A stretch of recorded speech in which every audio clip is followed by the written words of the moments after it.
Taguez-les dans les commentaires. Voilà, taguez-les dans les commentaires. Hashtag balance ton pianiste.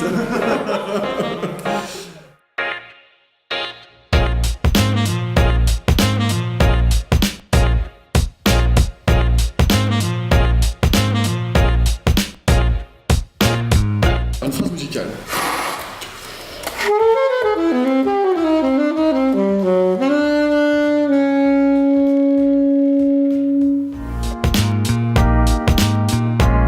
Plus que le saxophone, c'est la musique que j'avais entendue dans laquelle il y avait du saxophone qui m'avait intéressé. Au début, c'était le jazz. Et dans le truc de jazz que j'avais entendu, il y avait du saxophone. Donc je me suis dit, bah tiens, je vais faire du saxophone. Cette grande école, moi, ça m'a permis déjà d'avoir une petite leçon d'humilité, parce qu'en fait, quand on arrive donc, au Conservatoire de Paris, au CNSMDP, on est souvent plutôt un élève qui est de bon niveau, là d'où on vient, et quand on arrive là-bas, on tombe ça marche par promotion, on tombe avec 10, 12 ou même 15 personnes qui sont tous super bons, donc d'un seul coup, alors à la fois c'est super stimulant, parce qu'on tombe sur des gens très forts, et même, j'ose le dire, pour certains beaucoup plus forts que moi, du coup ça nous tire vers le haut. Là-dessus, j'ai découvert plein de musique, j'ai fait plein de super rencontres, pour moi c'était vraiment une belle expérience en ce sens-là, le Conservatoire de Paris. En tout cas, moi, les exercices que j'ai, je les ai découverts peut-être pas au conservatoire, mais je les ai découverts pendant mes études de conservatoire, par des lectures, par des écoutes, et oui, il y a des exercices que je fais depuis 10 ans, quoi. Le très très connu, c'est l'exercice dit des harmoniques, travailler les harmoniques, de prendre une grave, faire sortir les harmoniques supérieures à la note.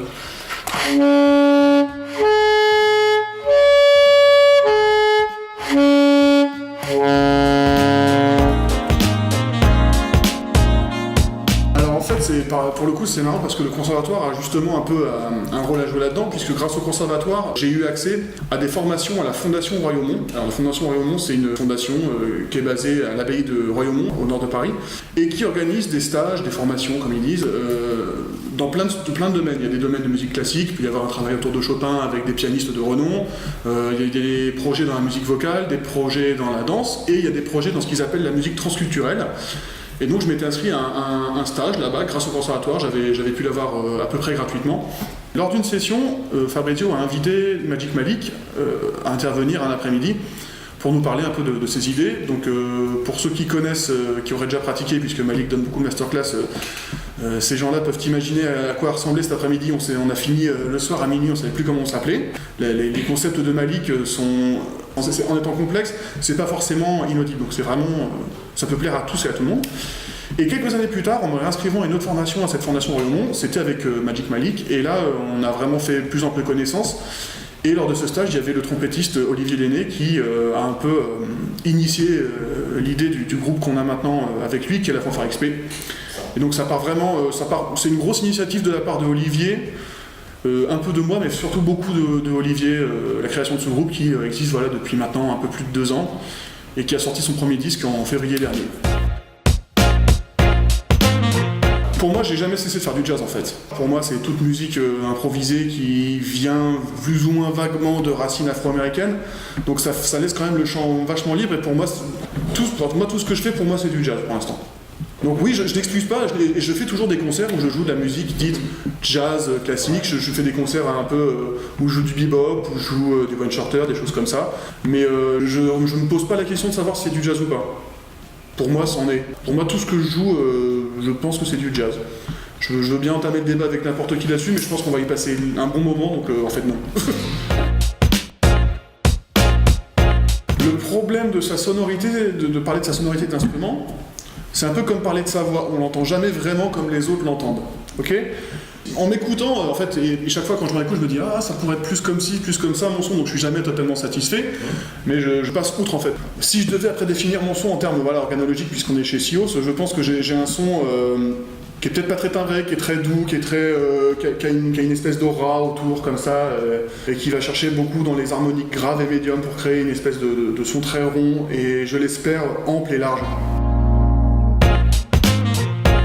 fais les mêmes exercices que tous les autres crétins du monde. Vraiment, je fais tous les exercices que vous trouvez dans les bouquins, que vous trouvez dans les vlogs de grands saxophonistes qui vous disent de faire ça, les sourcils, les harmoniques, les bidules, les machins, je les fais. La grande problématique du son, et ça c'est ce que pas mal de gens, je pense, ont du mal à réaliser, surtout quand ils sont dans des périodes de doute, on ne choisit pas son son. Même si un chanteur peut travailler sa voix, au final sa voix parlée, il aura à peu près toujours la même. Nous, de la même façon, le fait de travailler notre son, ça va nous permettre d'aller vers le son qui est en nous, qui se façonne en fait au fur et à mesure de nos écoutes, de nos découvertes, de nos pratiques musicales. S'il y avait des règles, elles ne seraient pas forcément dépendantes à la musique elle-même. Pour moi, les seules règles qu'il y a en improvisation, c'est surtout de savoir écouter et de savoir se taire en fait.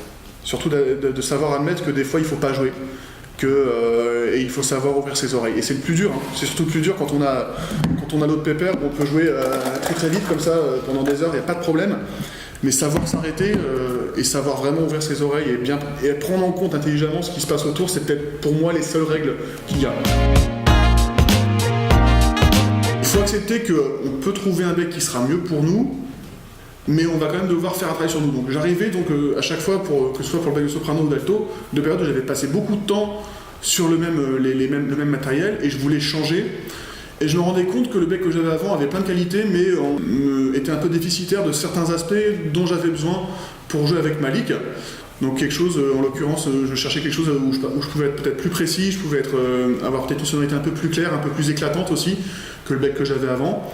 Et en plus, j'ai trouvé ça dans ce bec-là, qui avait en plus plein d'autres qualités, donc j'ai été hyper content. C'est vraiment un des cas où j'ai fait « Ok, c'est bon, c'est ce qu'il me faut en fait ».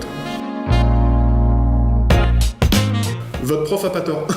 En d'autres temps, votre prof veut pas votre mal. Tous les exercices, tous les trucs un peu rébarbatifs qu'il vous demande de faire, moi je me suis remis à les faire justement au Conservatoire de Paris. Toutes les choses ultra basiques, que ce soit sur le son, quand on vous dit de faire des sons filés, des sons droits, des harmoniques, c'est dur, c'est ennuyeux, mais ça vaut le coup de les faire, vraiment, vraiment, vraiment. Ce matin, on a lu écouter les parents. Oh, c'est pas dur. Écoutez les parents aussi, c'est bien. Voilà. Faites des sons filés, des harmoniques, et écoutez vos parents.